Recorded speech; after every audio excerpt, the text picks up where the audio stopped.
Happy Friday, friends. Matt with Eddie's Guitars coming to you as always from St. Louis, Missouri. And boy, are we excited about today's acoustic guitar showcase. We are taking a close look at the spoils that we brought home from this year's Fretboard Summit up in Chicago. Actually, just last weekend, Alejandro and I were lucky enough to go up and attend the Fretboard Summit up there, and what an incredible time it was, seeing a whole bunch of familiar faces and a whole bunch of new faces as well, meeting all kinds of great players, great builders, and just great people all the way around. If your travels and schedule may allow for you to attend the Fretboard Summit next year or sometime in the future, take it from Hondro and I, we would highly recommend it. And speaking of which, my good friend Hondro is joining us as always behind the controls there. What's up, guys? Good to see you, or not see you.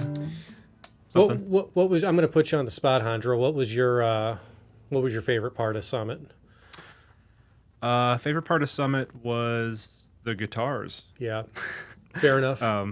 No, it's really cool seeing our good friends in the companies that we carry and make some new friends in some luthiers that we are going to start to carry, right. And maybe other ones we might carry in the future. So yep. Just kind of seeing like what the word is and what's new and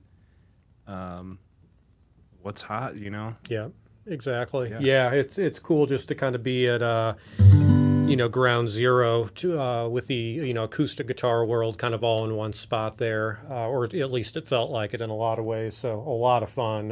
Like I said, just a lot of great folks there contributing to the fun, of course. And of course, we should not neglect the reason everyone was gathered there, as Alejandro said, the instruments, the guitars. And there were plenty to drool over, believe me. We, as I said before, were lucky enough to be able to drive a small handful of guitars home with us from the show. We are still anticipating a small handful of guitars that will eventually be shipped to us that were also acquired at the show. But this is literally what we were able to fit in the back of Hondro's car and drive back with us from Chicago. So that's what we're focusing on today. So the first guitar off the wall is one I've been following the creation of for a while now on social media, thanks to my good friend Mr. Jeff Jewitt. He's been doing a good job of keeping us all updated on this guitar specifically, as well as a couple of the other special projects he's had in the works the past few months here. But this is a very special little 0014C, a little 00 cutaway 14 fret, hence the name.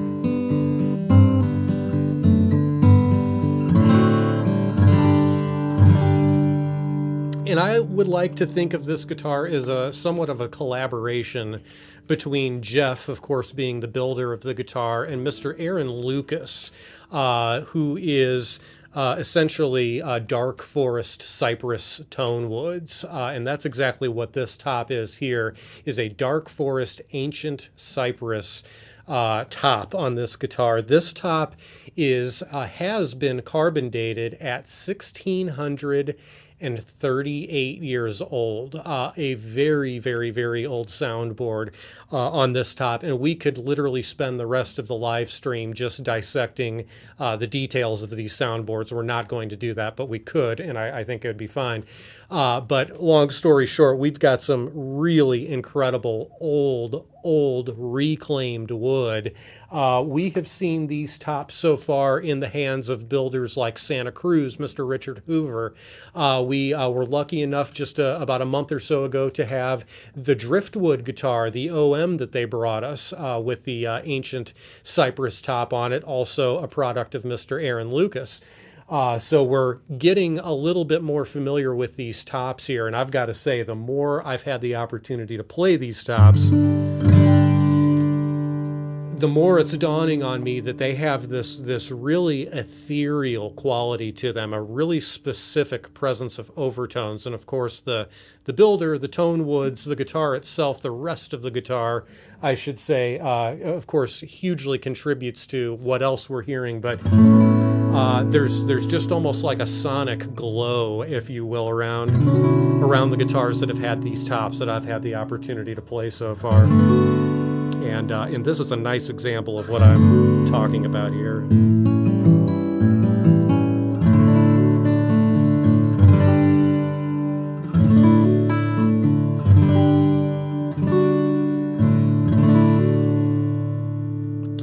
warm character, but still beautiful detail and chime in that sound.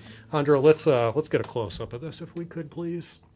As I said, we've got that very old dark forest ancient cypress top, and man, what a thing of beauty. Just gorgeous color, gorgeous defined grain all throughout that top there. Just really, really crisp looking top.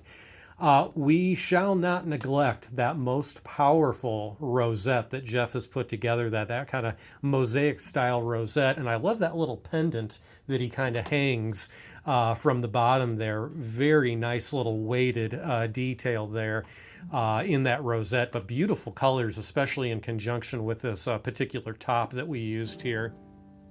Back and sides of this guitar are a gorgeous set of figured East Indian rosewood. Really a beautiful figure to this back, almost like a walnut kind of looking figure in a way. Really dramatic though, really beautiful color as well. Thanks to Jeff's treatment to this wood and finishing techniques, just really a nice presentation, nice framing in the purfling around the back there as well.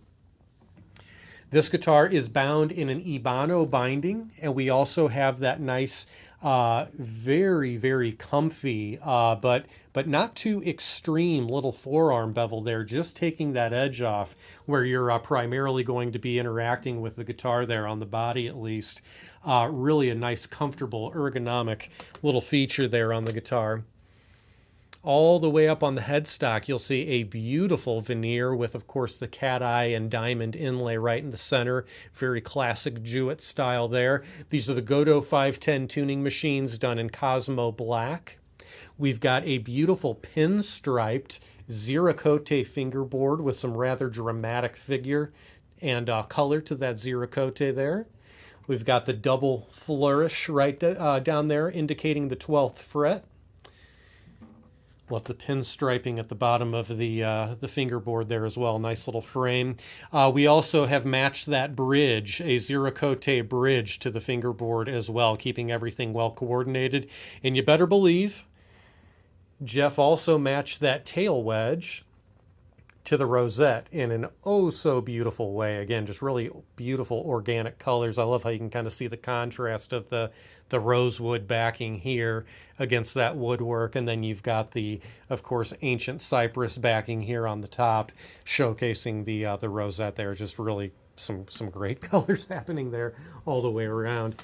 We've got Jeff's 1 3/4 inch nut with a beautiful kind of a semi-gloss or satin neck to this. It's not like a totally dry feeling satin, but it's not like a perfectly buffed out gloss finish either. It's beautifully in between. Really a comfortable, just nice tactile feel to it.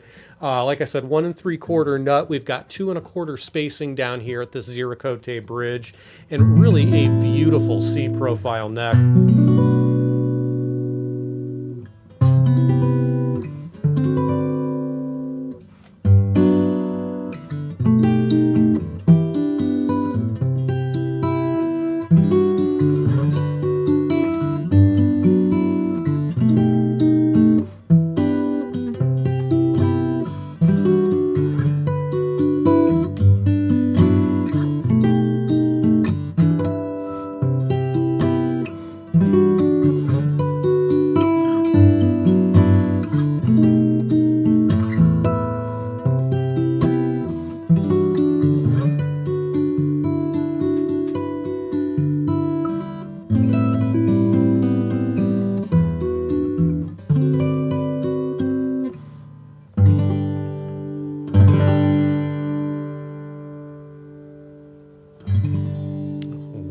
Resonant tone there, really like that.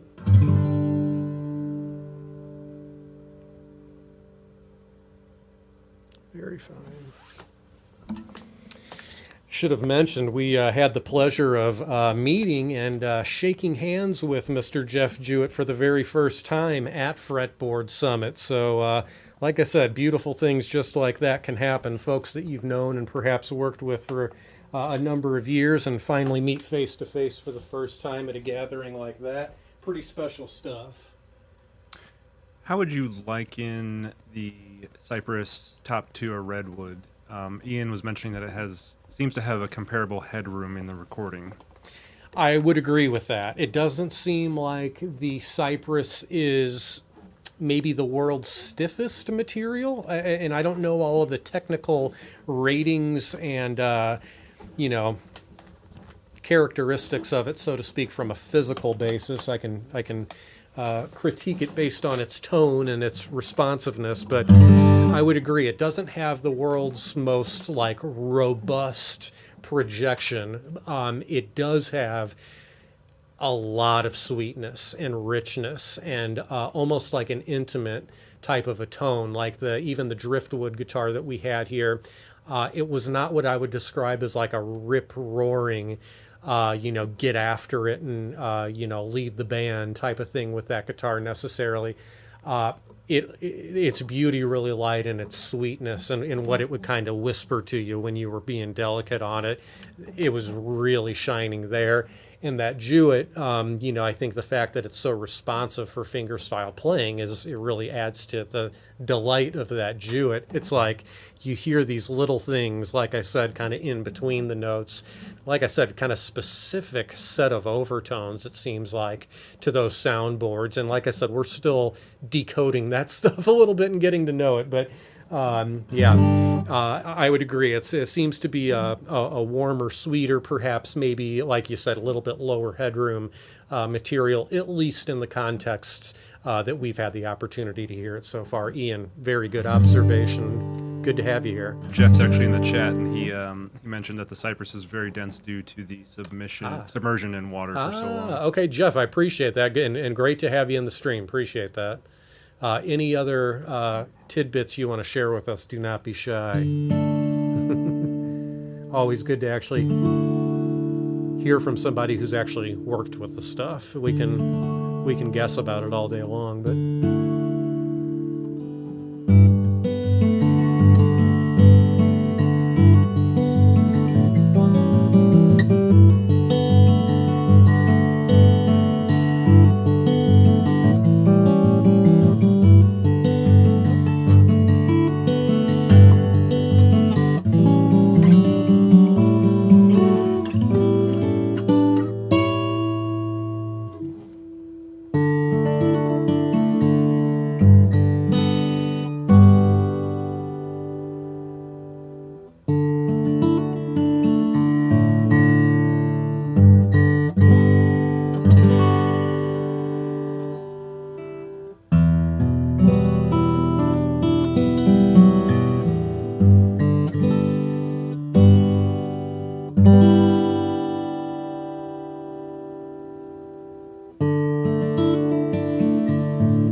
folks, another gentleman that we were so glad to be able to meet in person for the first time was Mr. Kieran McNally up at the Fretboard Summit last weekend in Chicago. And you're probably familiar with his work on our channel here and in our store.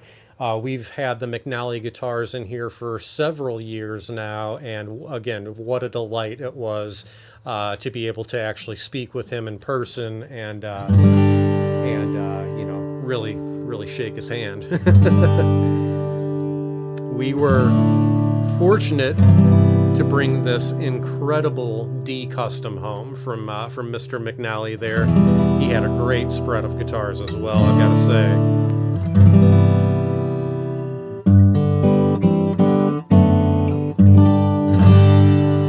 Andrea, let's take a look at this thing. She sure sounds good.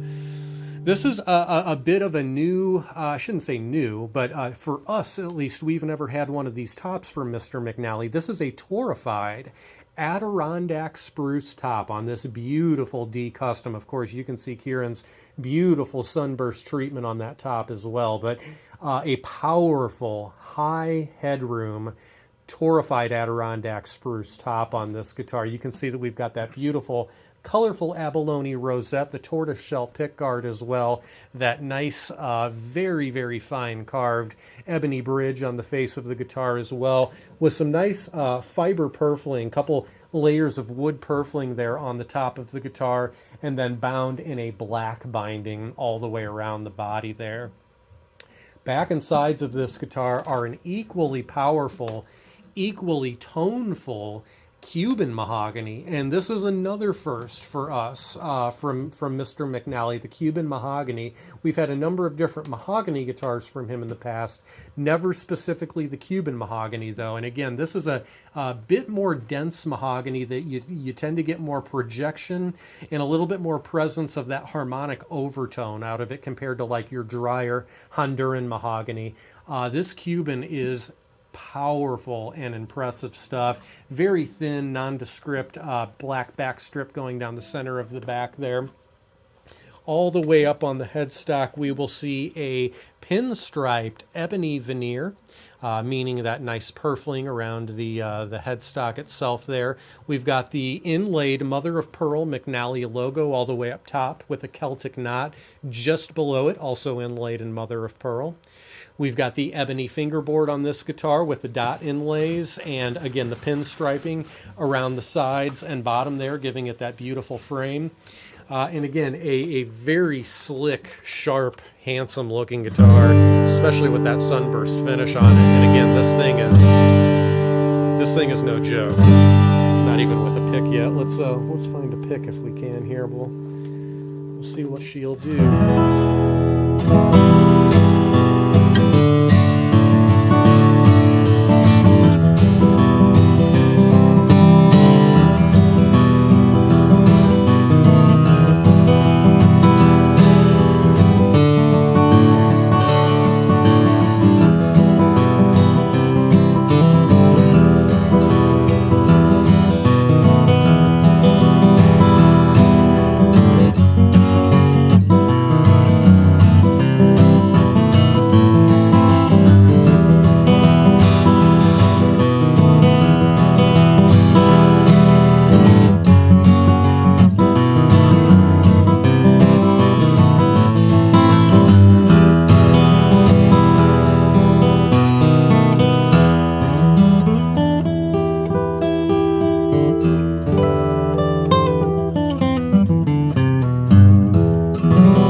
Muscular attitude to it when you dig in a bit. Nice kind of mid-range punch that it's got there. But again, with a really pretty presence of overtones on there as well.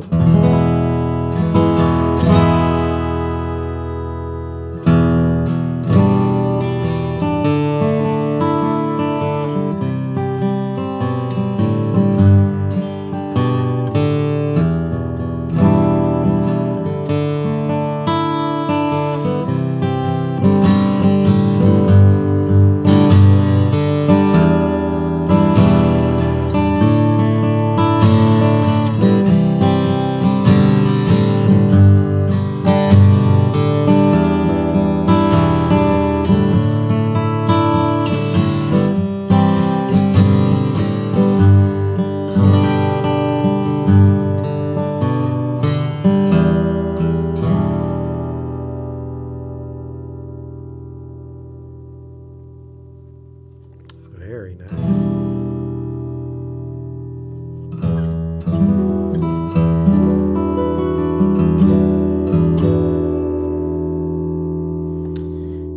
Typically, guitar shows, you know, when you've got a number of different builders and players all kind of in one big room, Tends to get a little bit noisy, and not like Nam noisy, believe me, but it's a little noisy. And when I picked up this guitar and started kind of hammering on it for the first time, I was kind of looked around. I was like, I don't want to make anybody mad with the volume of this thing, but it definitely puts it out.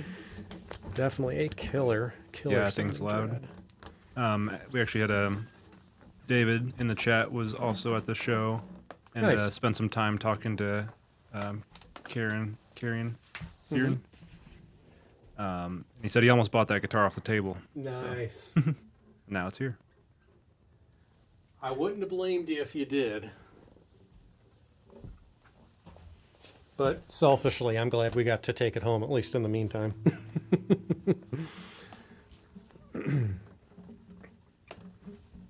Folks, another new to us builder is Mr. Julien Sublet. And what an honor it was to meet him at the show as well.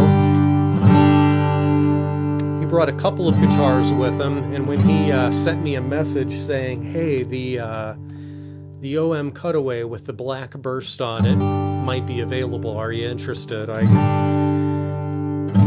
couldn't hardly get back to his booth quickly enough.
Wow. Yeah, indeed. Hondro, let's take a gander at this beauty. Folks, we have got a beautiful Douglas fir top, and talk about another top species that we're kind of getting to know here. Not one that we've had dozens and dozens of examples through our shop before. In fact, just let's see, we've had a circle strings and maybe a couple other examples, but not a whole lot of these.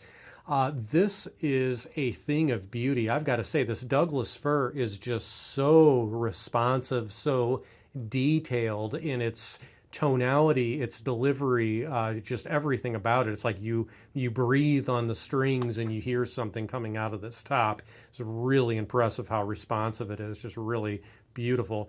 I love the color treatment that Julien did to this top here. Really a dramatic, almost like a black burst, like I said, very dramatic looking. And with all of his woodwork kind of around that finish, boy, is that really sharp.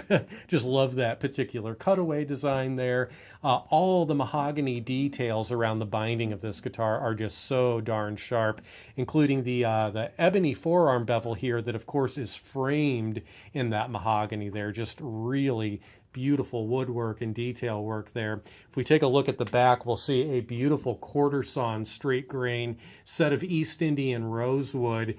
It's been enhanced, we'll say, by these beautiful little kind of partial pieces of backstrip, if you will, kind of segmented backstrip at the very top there, and also at the very bottom. He kind of completes it down there. Man, is that really cool or what? Just really excellent. We also have that luxurious rib rest, again done in ebony and then kind of framed in that mahogany that kind of flows into the rest of the mahogany binding there. And all of the purfling and miters and everything are just very, very clean and detailed on this guitar. Just beautiful and very coordinated. All the way up on the headstock, we'll see a rosewood veneer on the face of the headstock with that nice little mahogany truss rod cover, kind of matching the rest of the mahogany details there. We've got the flat gray or silver Shirtler tuning machines with the black ebony buttons. Very, very fine tuning machines there. I've got to show you the back of this neck real quick here. I love the burst that he did. Very dramatic, going all the way to black, all the way up at the headstock, but then you can see that beautiful mahogany neck just kind of right in the center there and then fades back to black again. Really cool looking. Then on the face of the fingerboard, not only do we have the mahogany binding, we also have some beautiful inlay details done in wood and purfling lines on the face of the fingerboard. Just really, really sharp, kind of modern inlays there. Very nice design, very nice detail. And, you know, just as important as anything is it's functional. It really kind of gives you a nice roadmap to keep you where you're going on the fingerboard itself.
Love how crisp and detailed each string is and just the separation every chord has that you play out of this guitar. I have to believe that's at least partially a result of that Douglas fir top, and of course the kind of lattice bracing design that Julien does on these tops is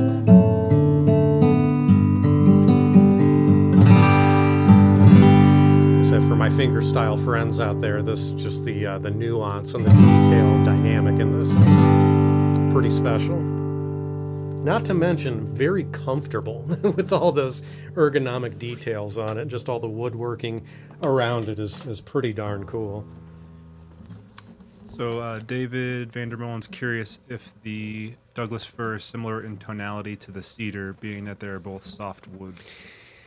Well, I can say they're both really responsive, and again, almost similar in a way to the ancient Cypress that we played a little bit earlier. It's not a guitar that I'd go hammering on with a flat pick. It wouldn't be my rhythm guitar of choice necessarily, because the headroom is not super robust. I do hear more crispy top end detail. A little bit more brightness perhaps would be a more generic way to say it. But again, that real separated, crisp, maybe a little bit more so compared to, what I associate with the, kind of a warm cedar. This is a little more crispy sounding, which is really cool. But every bit as detailed and responsive to that light touch.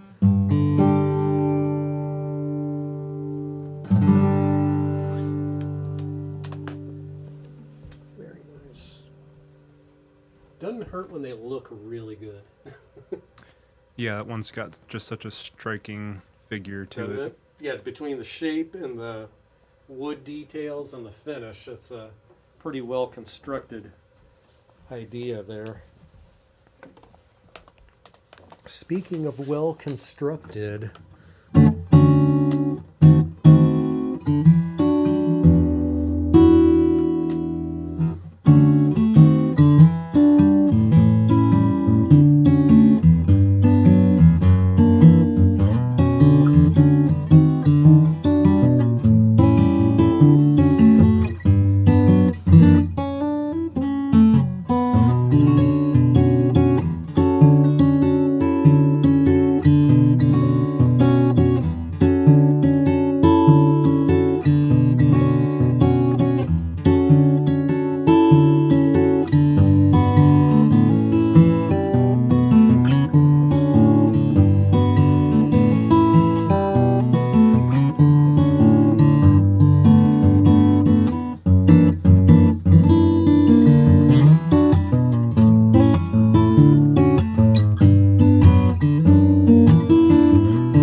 folks, we have reached our second Jeff Jewitt off the wall today. This is one of Jeff's OMC guitars, and if just based on these two that we have on the wall behind us from Mr. Jewitt, if it gives you any indication about the type of guitars that he brought to this this guitar show, it should be a pretty good indication here. He had two others too that were equal to these at least, and were very special guitars as well. He brought some heat with him. But this OMC, Jeff and I actually, you could say, perhaps collaborated a little bit, as well as with the folks, our good friends at Hibden Hardwoods. We'll touch on that in just a moment. Bahandro, if we could start with this top, that's exactly what we'll do. We've got a premium grade sinker redwood top on this beautiful OM cutaway. Just a perfect looking sinker redwood top. Not even really any of the streaks that you tend to see associated with sinker redwood. This is just such a clean and clear and iridescent, almost glowing top. We've got a beautiful green, just really incredible, detailed mosaic rosette there going around the sound hole there on the face of the guitar.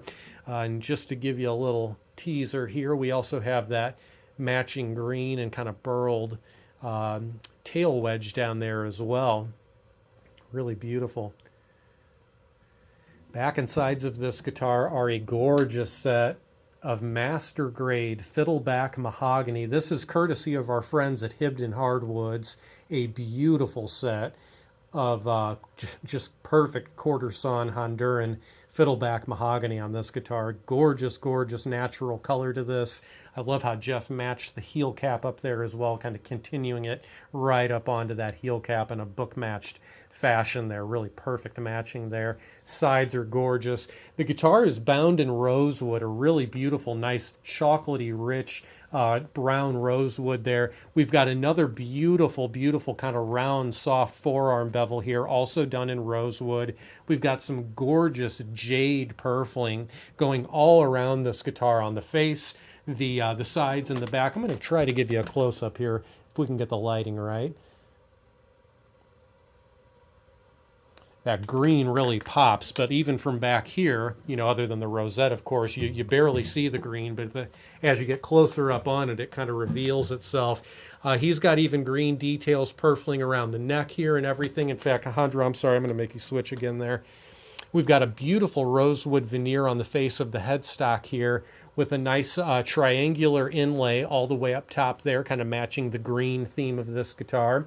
We've got the 1:21 ratio Goto 510 tuning machines. These are some of my favorite, just these particular ones, these kind of aged or antiqued chrome, I think they call them. I don't remember if it's antiqued chrome or whatever, it doesn't matter. I just really like that kind of nice kind of aged metal look to these, really a nice look. Also a rosewood veneer on the back of the headstock. And Jeff, we opted to do a jet black neck on this. We just thought it would be really sharp. Jeff did a killer job doing all of this finish work here. You can see kind of the drama of the black neck going into the rosewood binding, and then of course that Fiddleback mahogany. But that black neck with all those details, especially up there at the headstock, is a pretty darn good look, I've got to say. Pretty sharp. Pretty darn sharp. And again, just a bunch of beautiful green purfling all over the place that really you don't see until you're kind of right up on. But a vibrant, overtony guitar. Again, not what I would, not the first thing my brain would associate with a mahogany, even though this is a mahogany guitar. The Fiddleback mahogany tends to be a little bit more of a dense kind of cut of wood compared to the straight grain stuff, so that tends to give you a little bit more of that reflective kind of attitude that it has. It gives you some of that overtone presence, a little bit of reverby presence in there as well.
I've got to say, let's find a pick here. Perhaps a bit more headroom than I was expecting out of OM with Redwood, but man, this thing...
Good headroom out of that redwood there.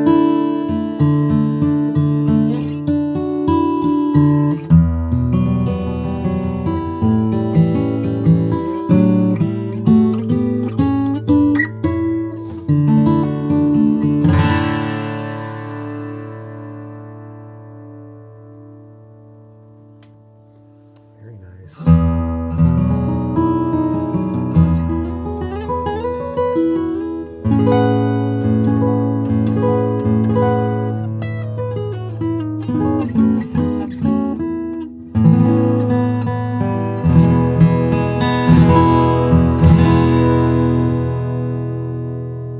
Really kind of grows with you dig in more.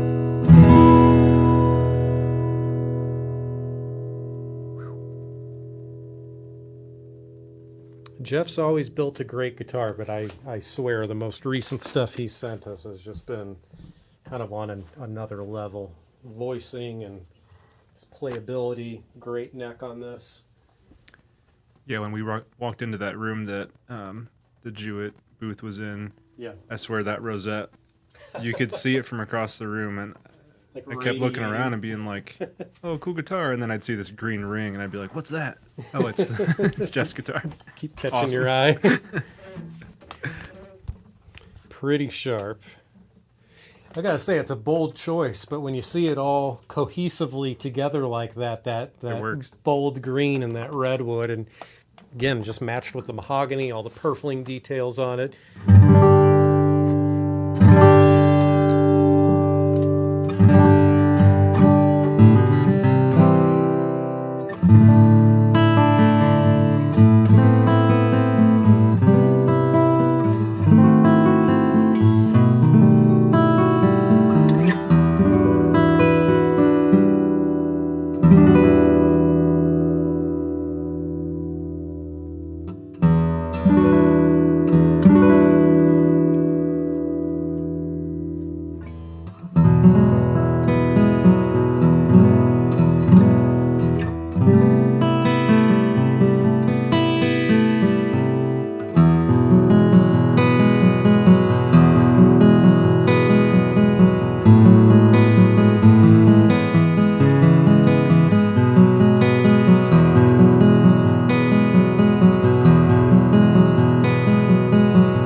Chandra, are you still here? Sorry. Folks, the last guitar on the wall today is, frankly, a near and dear one to my heart. This is a Michael Greenfield G1. I've been, let's just put it this way, trying to get the Greenfield guitars in our shop for some time now. And earlier this year at the NAMM show was fortunate enough to run into Mr. Michael Greenfield at NAMM, and we were able to talk turkey a little bit, so to speak. And fast forward to this past weekend, we were driving our first Greenfield guitar home with us. What a whirlwind it was, and you better believe that drive home with not only this guitar, but the rest of these guitars on the wall was a stressful one. So we were awfully careful, but this is such a special guitar to me.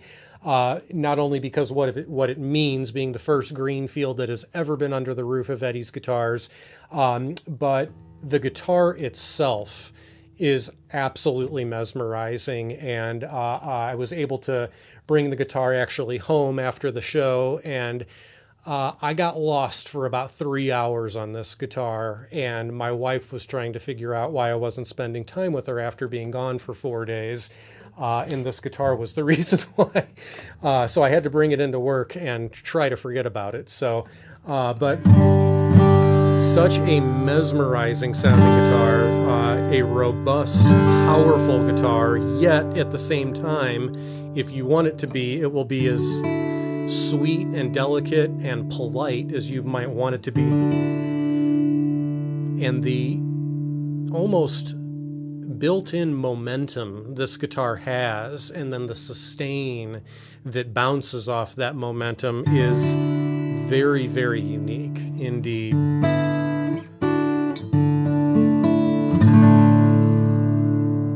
Just an effortless, again, muscle and power.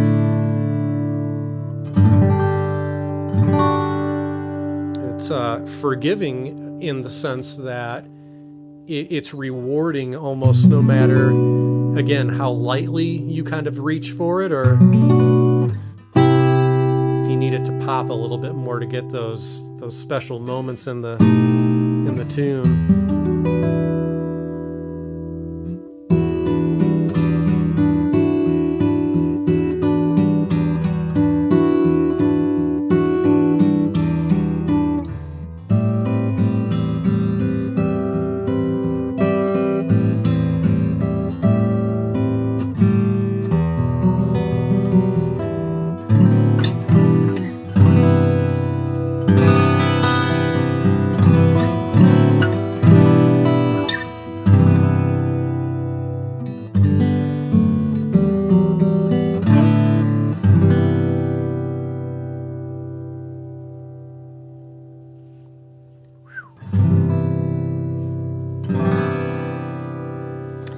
Andra, let's take a gander at this beauty. Yeah.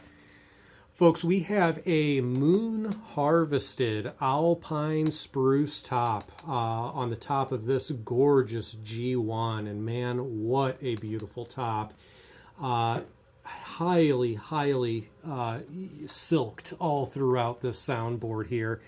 Just beautiful, tight grain. We've got a spalted beech rosette there with some really fine abalone details kind of framing that spalted beech in there. I'm going to try to give you an up close of this. Bear with me 2 seconds here. We'll try to get as good as we can. Some really nice fine wood purfling around the actual top as well inside that dark ebony binding. We've got the beautiful kind of Laskin inspired forearm bevel here, and again, beautifully framed in there. All of those beautiful mitered in purfles just matching perfectly like it was, like it was meant to be. Just perfect. I've got to say, the bridge on this guitar, the carved bridge, is powerful. Absolutely, totally recognizable as a Greenfield bridge. If we hold it this way again, get a little bit of orientation, you'll see the angle of the bridge, kind of showcasing that this is a multi-scale or fan fret guitar. This is the DADGAD specific fan fret that Michael offers. He does several different fan fret spreads, different lengths that you can kind of do between the multi-scales, but the Dadgad is his most common. It is his most ordered when a fan fret is ordered, and as you heard, this guitar is currently not in Dadgad tuning at all. It's in E standard tuning. Intonation-wise, it's scary, scary, scary good. Even Kyle, who you know from a few weeks ago, was playing this guitar, getting way up high, you know, doing some of this stuff, and it's like you can't find a fault in the tuning of this guitar. There's no wavering notes or anything. It's all really beautifully dialed in, all the way up the neck.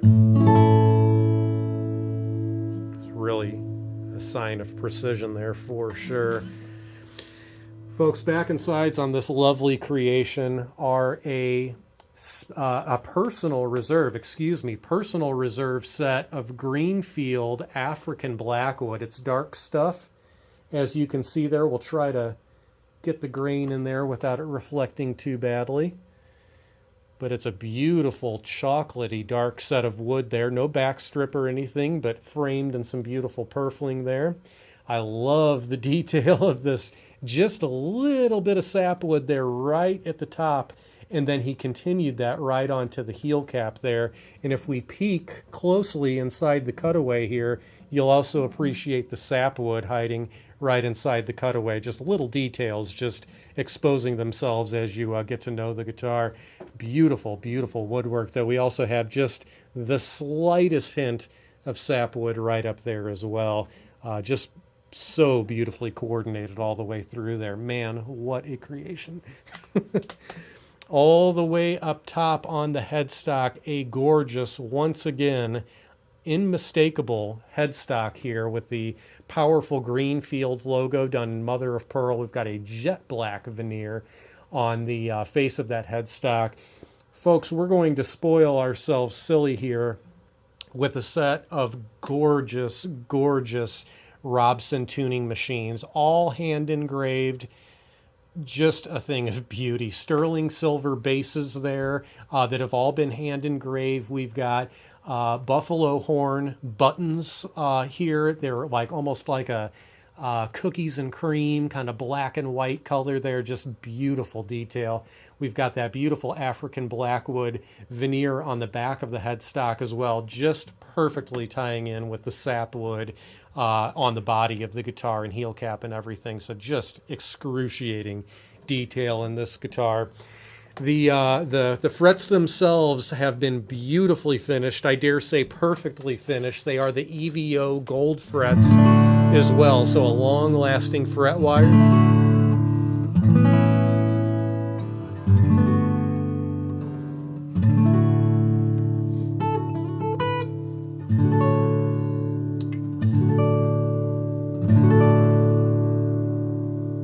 But really just a pleasure to even have the opportunity to get to know this guitar for a little while has been a delight.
Folks, as I'm playing this guitar, I'm realizing more and more details that I have neglected to mention.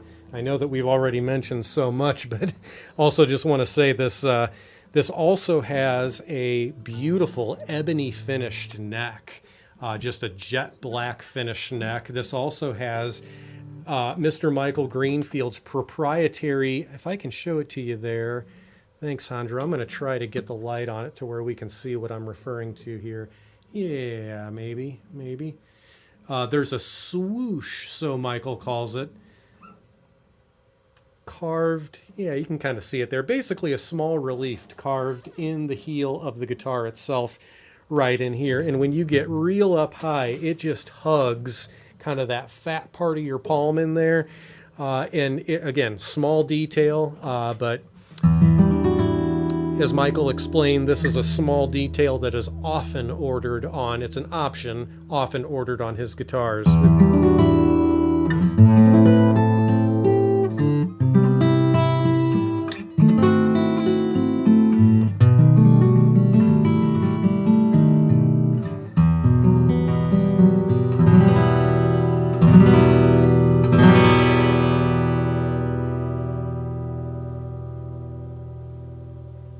Creation. And folks, once again, we have reached the end of the line.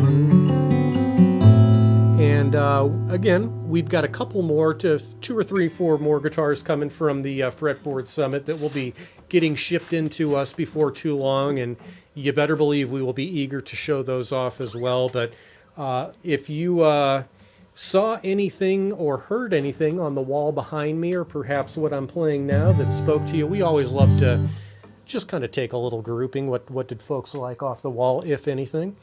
Hondro, does anything spoke to you at all?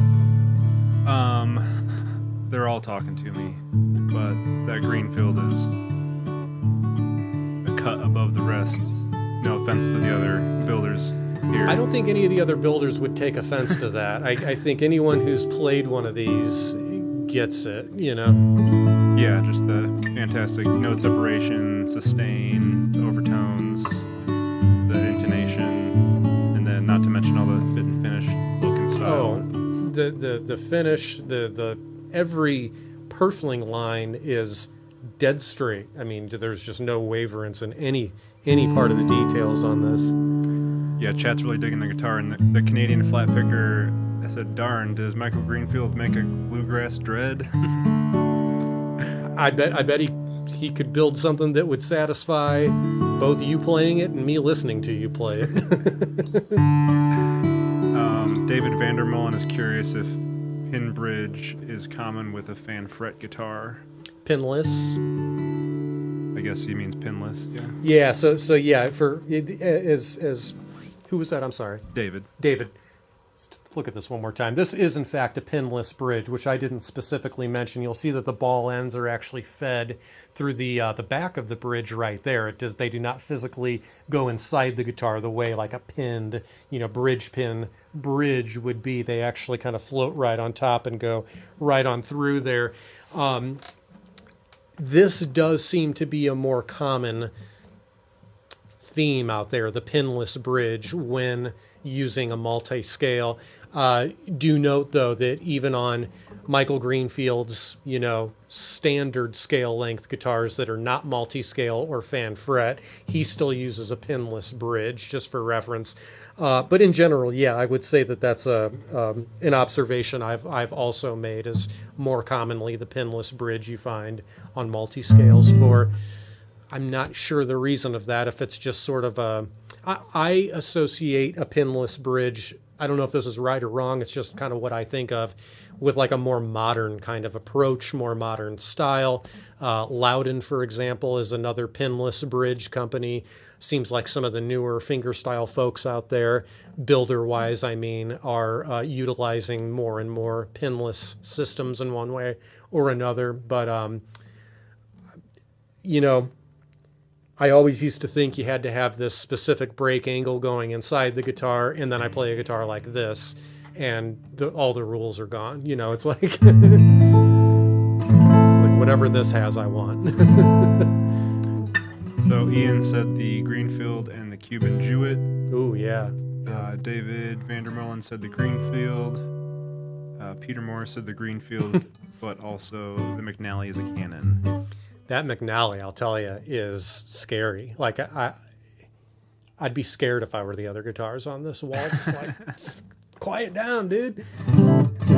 Like I said, we're in a noisy hall, and when you got to look around to see if you're bothering somebody for volume, it's like, well, this thing's loud.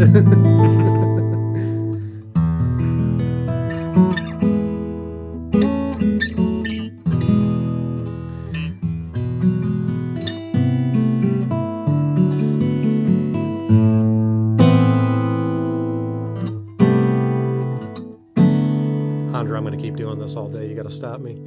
I'm not going to stop you. Folks, I think we're near the end here. So as always, we just can't thank you enough for spending part of your Friday afternoon with us here. Of course, if you're tuning in after the fact, thank you so much for hanging out with us and tuning in when you can to this live stream as well. We so appreciate that.